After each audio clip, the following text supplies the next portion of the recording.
Hello, welcome to Now Tell Us. Now, this is where we have people come and tell us stories and educate us or inspire us to do something out of the ordinary. And we always have great guests. And today's guest is one of my favorite childhood passions. When I was sitting down in my village and seeing jet planes fly past my village, I once said, "Oh, I wonder how that goes. Can I ever ride a fighter jet?" And today we have a pilot that is going to tell us about that life. Welcome to the show, Dominic Teich. And I hope I got that right. Yes, you did. Thanks, Anthony. Thanks for having me today. Yeah, welcome. And it's such an honor to have you here to feel the air from your words. Yeah, I'm excited to see where this goes. hmm I'm excited too, and I believe also the one who's watching us or the one who get to listen to us is excited to find out what's ahead. So stay tuned and let's get to the end. But before we get started, we want to know a little bit more of where you were born, how you grew up, and then we are going to fly. Okay, sounds good. Uh-huh. Yeah, I grew up in Washington State, and um, my passion for flying started at a very young age. We lived on the final approach to an airport, and there were a lot of little airfields around us too, and even a lot of the farmers out where we lived, they had ultralight airplanes, and we so I would just watch them. I was always enamored by airplanes, probably kind of like you were when you were growing up, and it wasn't something that I really ever thought I could do. Um, but fast forward a little bit more, at 7 years old, I built a fighter jet on the kitchen table with my dad on my birthday. It was just a hmm little plastic airplane. I still have it. It's something that I keep because it is something that definitely fueled that fire as I moved forward. And I think a lot of people have this erroneous opinion that all fighter pilots are confident and potentially maybe a little bit cocky and arrogant. So there is a lot of that, but as a kid, I was pretty quiet. I was a pretty quiet kid. I liked playing sports, and riding dirt bikes and being outside, and shooting my BB gun as much as I could do that. So that was kind of my childhood. It was, we kind of grew up out in the country, and my passion was sparked by just airplanes, and dad gave me that little fighter jet. Well, fast forward another 5 years or so, I'm 12 years old, and my uncle, who was working for Alaska Airlines, he was an airline mechanic. He took me out onto the flight line and brought me up into the flight deck of a big airline jet. And at that point, I think a lot of kids, they have mentors or guides or people around them that they see them doing stuff, and they go, "Oh, I want to do that." Right? So my uncle is a mechanic, and he works around airplanes. So that's kind of the mentality, the mindset that I had adopted, is that I'm going to be an airline mechanic. hmm Well, that day was a pivotal change in my life when I was standing at 12 years old. I'm standing on this flight deck, and there's these aviation mechanics sitting in the pilot and the co-pilot seat up front in the jet, and they start the jet up. And I didn't know that they were even allowed to do that because they were testing the engines out. So they start the engines, and I'm standing there just watching all of the switches being flipped and the screens come on, and you can see the front of the airplane, right? It's the best seat in town, being the pilot up front. And that was a day where I think there was another seed planted that kind of went a little bit like, hey, I think I think I could be a pilot, maybe, right? But that really hadn't taken hold until at 16 years old, we moved to Arizona, where the weather is much more conducive than the northern parts of the states, where it's very cloudy. We moved to Arizona, where I started going to college, and um, there was a guidance counselor that had one flyer left for the local flight school. So I had signed up to become an aviation mechanic, and she handed me the flyer, and she goes, "This is the last one that I have. I don't know if it'll help you or not." So we went down. My dad and I went down to the flight school and talked to the chief pilot. And there's always setbacks along the way, right? So we're sitting in the chief pilot's office, and he's discussing the program. And again, I'm pretty quiet, so I'm just listening. My dad is a businessman, so he's asking all the questions, and everything seemed to be going pretty well until the chief pilot told my dad how much the program was going to cost. Mm-hmm. That was a huge hurdle for me because, you know, I was working at a fast food restaurant, right? So I made, a few dollars an hour, and my car didn't have air conditioning, and, I was glad to have a car, but, I was definitely, I wasn't rolling in the money, and I didn't know how to get there. I Yeah. didn't let that stop me um, from pursuing my passion. And, at 16, I did my first flight in a little airplane, and it kind of took off from there. And then I was a civilian flight instructor for a number of years. And then I applied to an airline as well as the military, and I got selected to go to the military. And then I did well enough in flight school in the military to go down the jet track, and then to finally get picked up and fly fighter jets. Hmm. Beautiful. That's beautiful. And talking of watching, we all watch. Even as I said, I used to watch from the village jet fly past, and you used to watch your dad and where he took you, and all those people that has come into your life. But I want to just thank someone who's watching us also, and is going to learn Yeah. from us.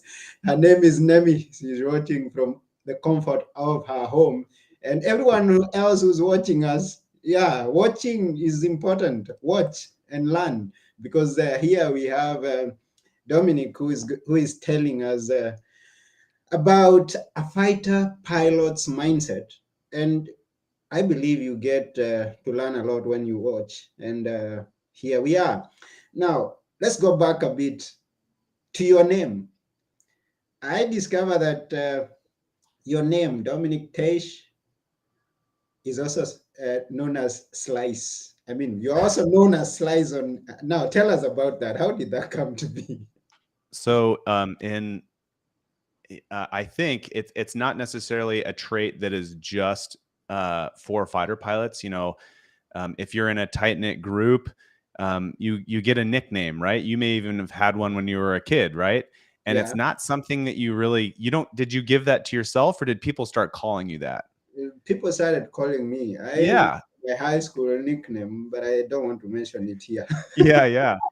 Yeah, so I mean, a lot of times when you get a nickname, Mhm. one, it's not given, or you don't get to pick it yourself. It's given to you. People start calling you that, and two, you may not like it, and um, or maybe you did something dumb that gave you a nickname. So Yeah. I find that the tight knit groups, whether you're a firefighter, a police officer, if you have a group of friends that's really tight knit, you tend to bond with them by joking around and giving people nicknames, and fighter pilots do that as well. Hmm. So it's a little bit more involved. I kind of alluded to it. You don't get to pick your own name. In fact, if you try to pick your own name, that name you definitely will not get. So if you go, "Hey, I want to be named this," the other fighter pilots in the group will definitely not give you that name just because you asked for it. So Mm-hmm. uh,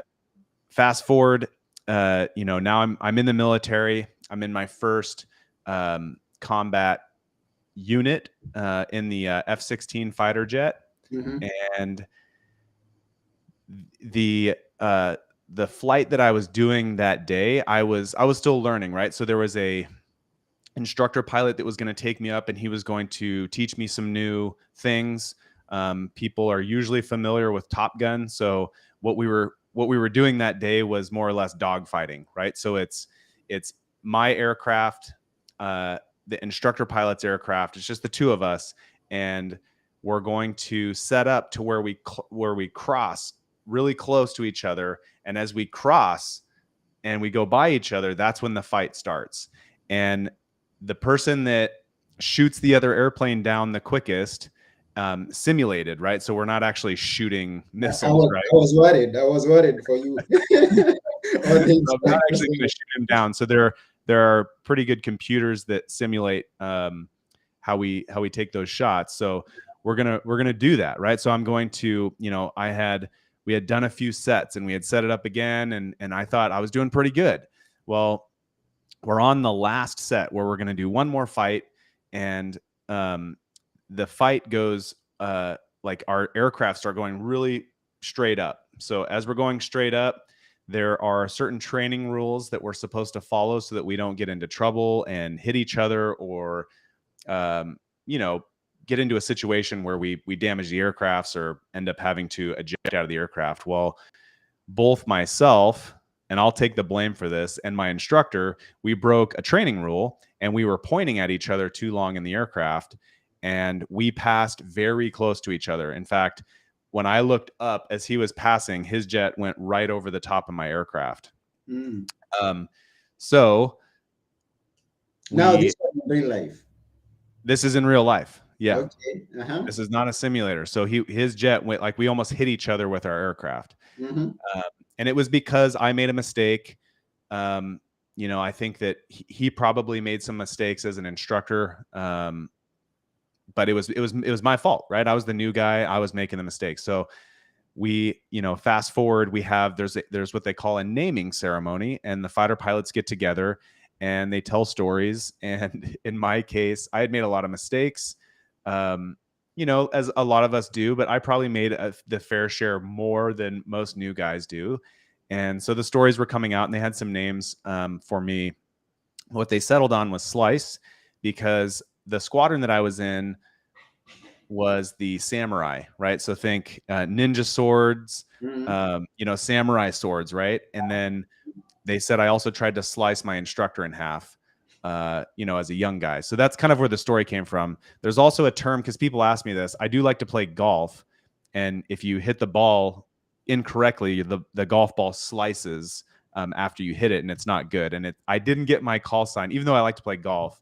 I didn't get my call sign because I'm a golfer. I got it because I broke a training rule, did something stupid, and almost died from it. So the moral of the story is, usually if you're talking to a fighter pilot or somebody that has a nickname or a call sign, they've received that because they've done something maybe that's pretty stupid, like me. Oh.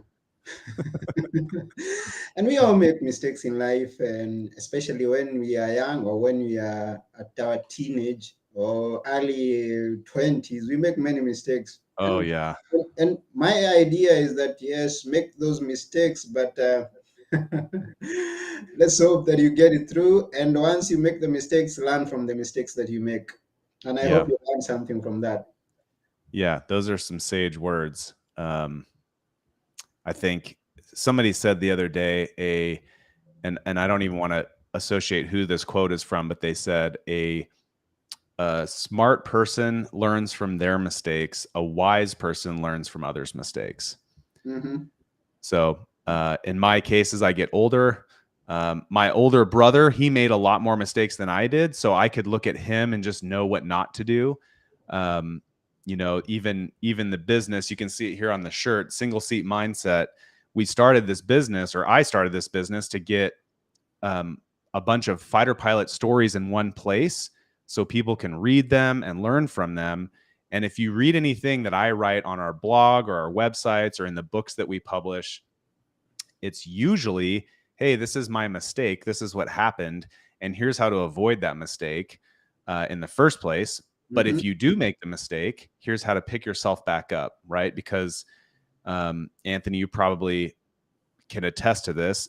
If you're going to be successful in life, you're going to make a lot of mistakes and you're going to have a lot of failures along the way. Mm-hmm. But your ability to pick yourself back up and, tell yourself that, hey, I failed in that instance, but I'm not a failure. And Mm-hmm. you carry on. You go, hey, personally, I'm not a failure. I'm just going to grow from that and move on. Mm. Wonderful. Can you dive us deeper into a fighter pilot's mindset? We are willing to listen. Now tell us.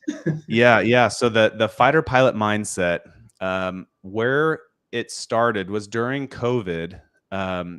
People were on different schedules. We didn't really, as a community of fighter pilots, we weren't hanging out with each other as much as we normally did in the past, right? And Mhm, where we really saw that affect us was the students, because I teach in the F-16 schoolhouse. So mhm, I'm an instructor. I teach the young guys that come in to learn the F-16. We requalify guys. So we're constantly instructing. Most of the time I fly, I'm actually on an instructional ride where I'm teaching somebody something that day, right? okay. And we had a class in during COVID that was really struggling, and it highlighted the fact that our mindset, the fighter pilot community, is so tight knit, and we hang out together so much, and we share stories, and we debrief and we learn from each other.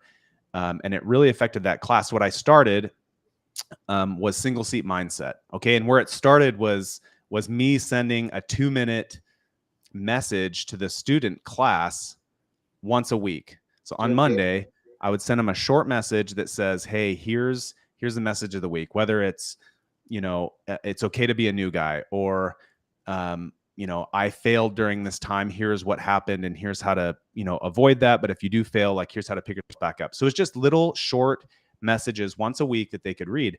Well, after a while, that got kind of cumbersome, sending it to every class, as well as running my businesses, being a full-time fighter pilot. I have 4 kids. Mhm, So, life got really busy. So what I did was I put it into a blog, and then I started a website, and then I digitized the program, and we eventually called it the Competent Wingman. So you can sign up for it, and it just sends you a very short message once a week. So that's kind of the start of single seat mindset. And mhm, as it started to grow, people started to use that outside of the fighter pilot community, right? Which mhm, really surprised me. I had business owners, I had large store managers, airline pilots, athletes signing up for the program and sending me emails and going, "Wow, this is some pretty cool stuff. I can apply this to, as a coach, or as an athlete, or as an airline pilot," right? mhm, So it was very leverageable, the short lessons. And people are so busy today that I've found that, goal-oriented individuals, they get, if they're trying to get somewhere, they get kind of frustrated with the rigid structures of I don't know, programs, right? So if they're stuck and they're not seeing any forward progress, it really frustrates them. So mhm, I realized that outside of the fighter pilot community, even inside it, but fighter pilots like myself and the online group, we have the largest online group of fighter pilots right now that is doing this. We're mhm. trained to make those split decisions at 800 plus miles an hour, and I think if you deal in kilometers per hour, I think that's almost 1,200 kilometers per hour. Mhm, So we make split decisions very fast, and we're trained that way. We weren't born that way. We were trained into that, and those quick decision making skills can be incredibly beneficial to peak performing professions. So, like I said, athletes, coaches, uh, in aviation, business, even because I own business, so I use a lot of techniques in business. So, mhm, like I said, I created the largest online group of fighter pilots that help action oriented people in short, impactful steps to leverage our techniques. Like I said, to avoid failure, but also to help control their success in their life. mhm. Okay. And I think our most impactful resource right now, at least, is this book series. So, Single Seat Mindset. We published the Single Seat Wisdom book series, right? So if you want to talk about stories inside that book, there's 20 stories, each from a different fighter pilot. Yeah. And we are publishing volume 2 here very shortly, where there's 20 more stories from fighter pilots. And it's Okay. it's really cool because you can sit down, and I loved stories growing up. Like your show, that's what pulled me in, was tell me a story. And Mhm, I found that a lot of the fighter pilots would retire and they'd go fly for the airlines, or they'd start a business, or do whatever they're going to do, but their stories would be lost. So we capture those stories, we put them in story format in the book, um, we're working on the audible versions of them so people can listen to them. But you can read these fighter pilot stories in 10 or 15 minutes and get some pretty impactful lessons and apply them to your daily life, regardless of what profession that you're in. Mm. And I'm curious, have you yourself been in combat, real life? Have you? Yes, a couple of times. Where? Mostly in the Middle East, throughout the whole Middle East. Okay, Not in Africa. not in Africa. I get it. And so that could be a story we will get in the book, and many others have been in places where Yes. they've experiences that they share in the book, I guess. Yes. So there are stories that range from combat stories Hmm. with a very impactful lesson at the end. There are fighter pilots that have learned something through their career, and their story or their idea is more of a lesson versus Hmm. an actual so somebody might be just going, hey, if I could start over again, these are some of the things I would have thought about, and here's my lesson. um, there some of the stories that get a lot of traction are the ones written by female fighter pilots, because Hmm. there are a lot of girls that want to fly airplanes, and the lion's share of pilots are male. So Yeah. that really empowers even females. It inspires them to go, well, I can do that too. um, we got a really cool story coming up in this next book. She's a female fighter pilot. Not only was she a female fighter pilot, but she flew for the Air Force Thunderbirds, and that is a very prestigious position. I mean, those pilots, they fly very close together. They travel all over the world and they do air shows. Um, and it's a very intense selection process, but she has a great message. Um, and I think it'll inspire a lot of females, as well as, there's plenty of dudes like myself that were growing up, and I needed somebody to say, you can do that, Mm. give it a shot. And if I may ask, what's that feeling of coming out from your home and knowing that there are chances of you not coming back? So I think um,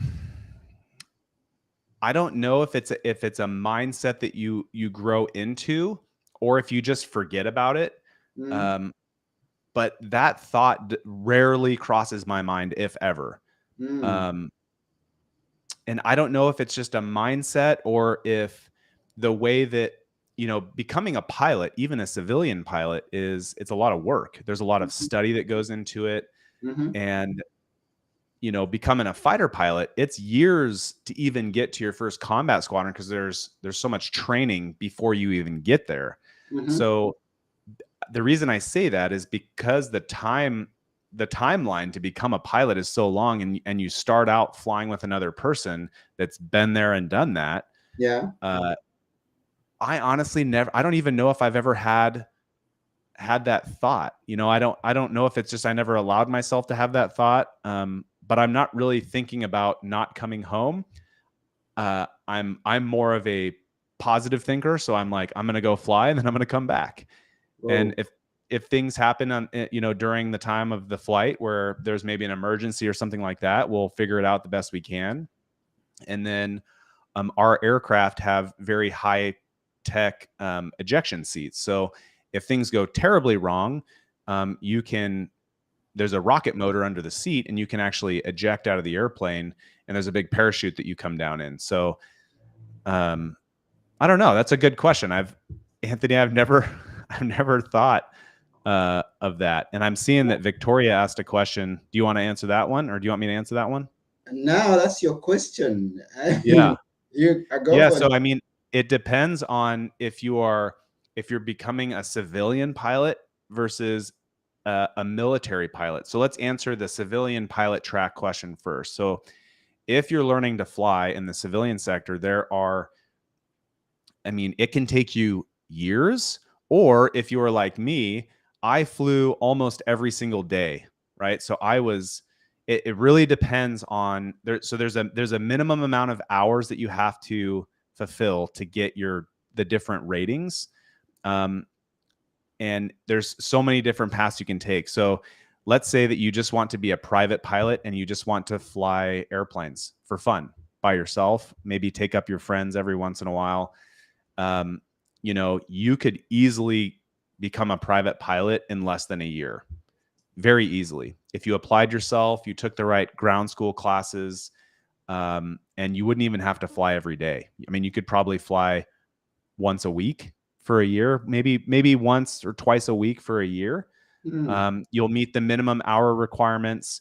And then I found that when I was a civilian flight instructor, I had at one point I had 12 students at a time. So I probably taught maybe 40 people how to fly airplanes before I joined the military, and exactly 0 people were able to pass their check ride for certification with the minimum hours. So what I'm getting at is that's the minimum. Generally speaking, people need a little bit more flight time before they are comfortable enough or good enough or proficient enough to pass their check ride. So that's the private pilot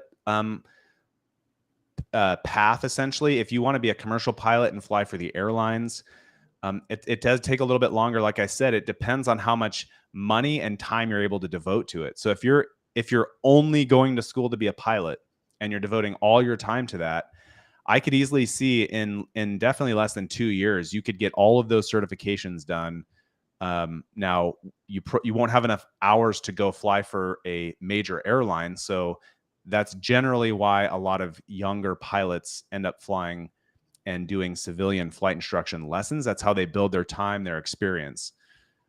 Now, the military side, again, that's kind of, I'll give you some generalities, but if you want to be a military pilot, once you enter, it's probably about 2 years by the time you're in your first unit and you're actually, flying aircraft for something, and you're not just training and learning. And that's very generic. I'm assuming the question is more civilian oriented. Now, to be an instructor in the military, it does take several more years even after that, because you just need a lot of experience and hours, and that just takes time. But to answer the question, to be certified is one thing, and probably less than a year if you want to be a private pilot. A commercial pilot is probably, you could probably get it done in 2 years. And then you have to build your hours. And I think it's 1,500 flight hours in order to fly for a major airline. You can fly for smaller outfits prior to that, but those are kind of hopefully I answered the question, Victoria, on that one. Thank you for that answer, and thank you, Victoria, for the question. And anybody who may be watching us or listening, even after we are through with this, you can always shoot a question to Dominic, and he can always follow up with you with an answer. Yeah, and Victoria just said she's encouraging her daughter. We have it's completely free. If they go to singleseatmindset.com, and I'm getting ahead of myself, there's the competent wingman program that I had alluded to earlier. They can just click on that program and sign up. And there's tons of aviation lessons in there. And there's lessons about just how to succeed in life that could be really beneficial. And there's other resources, pilot resources as well, on there that people can use. So I encourage you, check it out and give me your feedback. And you can also hit contact me on there and get a hold of me there as well if you have other questions. So once again, thank you very much, Dominic. And Victoria, you can always follow up with Dominic at www.singleseatmindset.com. It's right there. Just go and connect and get the resources that are there that are going to be beneficial to you. And I'm going back to the question that I asked and the answer that you gave of not thinking of failure. So I'm focusing on this person wants to start a business or wants to go to a place, and then he places doubts before him. I mean, you should have a fighter pilot's mindset, going at it without that idea of a failure. Yeah. I Going, mean, Mhm. if somebody's going to start a business or do something, I would say too that I don't know if I feared failure. Mm-hmm. I knew it was there. I knew it was a possibility. Yeah. I think I would just change the fear into the concept that we talked about earlier, which is you're probably going to have failures, but don't let those failures define you as a person. Mm-hmm. Those are events, right? So those events where you fail, um, I reframe the way that I talk about failures, and I either learn or I succeed. So I consider failures a learning moment versus an actual failure. So that's how I define it, is when I fail, because I failed in I had a business fail actually that I owned. And I, learned a lot from it, but I've had um, two other businesses succeed, right? But I learned stuff from the failures of my first business. And I'm even saying it right now, is that was a learning moment for me. Right? It Mm-hmm. was, well, that didn't work. That doesn't mean that I'm a failure as a human being. I know that I can succeed. And I think even, I don't remember the exact statistic, but if you think about, like Michael Jordan, right? One of the Mm-hmm. best basketball players of all time. I think that his shooting average was it was under 30%. I think, like, if you look at his entire career, and don't quote me on that, but Mm-hmm. more than 50% of the time, he would miss the shot, Mm-hmm. right? And Mm-hmm. then somebody else said, I think it was a hockey player, maybe Wayne Gretzky, maybe. I don't know. I'm misquoting this one as well, but um, you will miss all of the shots that you don't take. So Yeah. the point being, take that first step, right? And as you take that first step, that will lead you down a path. You may end up on another path, but you can find your way from there. Thank you. And something that we have to pay much attention to, something that Dominic told us earlier on, is have a mentor, have someone that inspires you in the direction that you want to go. Like he was seeing those people who are flying. So if you want to fly, have a mentor, have someone that instills that fire in you to go after Yeah. it. And after that, go for training, Yeah. have a coach, go to Yeah. school, get a course, an online course, or do something. Don't just go into it blindly, but Yeah. have a guided instructor. I mean, a guided tour, a guided journey. Yeah. It's important. Yes. Very true. Yeah. So I know we've much that we could share, but I remembered something that I could have asked. Then we are going to close this show. The question was, in the book that you've already published that has 20 stories, do you have a favorite one? So I actually wrote a story in there, and I will say right up front, it's not my story is not my favorite. Okay. There. I've been asked that question before, and I'm I'm biased because I compiled all the stories. Um, but because Victoria decided to ask a question about inspiring her daughter, let's talk about the story written by her name is Smokin, and she was a collegiate athlete, and her chapter title is called Stubborn Grit. Okay. Okay. So she was stubborn, right? She was told her story, and I'm not going to spoil the ending to it, but in life, as you are starting out, the people that are maybe jealous or that want to prevent you from meeting your goals, or they want you to be safe and they don't want you to, go outside of the societal norms, they'll give you bad advice and they'll tell you that you can't do that. And her stubborn grit was, well, I'm going to try, and I'm going to try again, and I'm going to keep doing it because I'm going to put my mind to it, right? And there were a ton of hurdles in her story, which it's pretty enlightening, her path and how she made it and how well she's even doing now. Um, but the idea goes a little bit like this, where if somebody's telling that you can't do it, you have to think about who that individual is.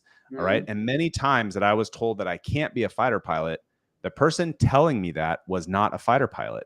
And mm, in college, where it really changed, was this guy, his call sign was Harley, and his last name is Davidson. So Harley Davidson actually said, I told him I was taking flight lessons and I really want to be a fighter pilot, but I didn't think I could do it because I didn't know the path. And he looked at me and he said, hell, kid, I did it. You can do it.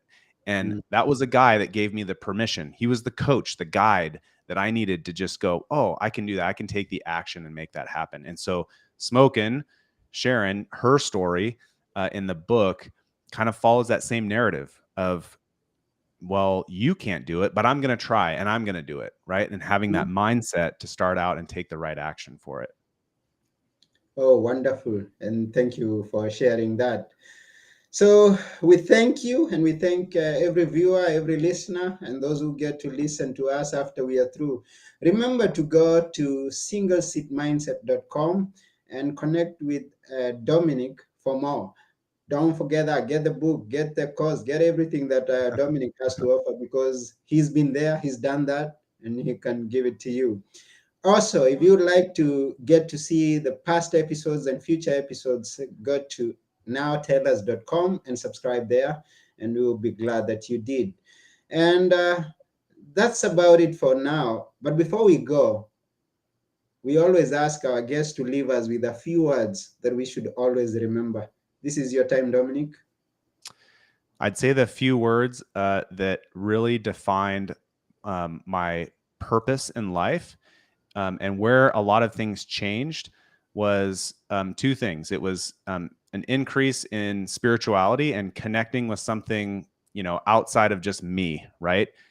So giving back. So those two things is spiritual and connecting with God and then giving back. So with single seat mindset, any money that we make in that business, we give to a children's cancer foundation to help children going through cancer treatments. So that's our way to give back monetarily. Our books give back to their readers.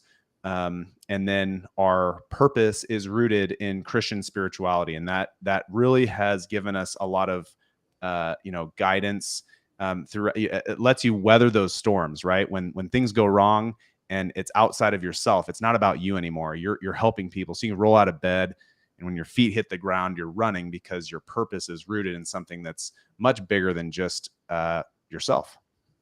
Wow, I love that. It's not just about me, it's me connected to God, serving Yeah. others. This is Yeah. three-dimensional. Yeah. Wow, I love that. Thank you very much for sharing Yeah. that with us. We really Thanks for having appreciate me. it. Yes. So that's it for now. And now tell us today has been very wonderful together with Dominic. I've been your host, and we are out of this place. And we are saying bye for now. Bye.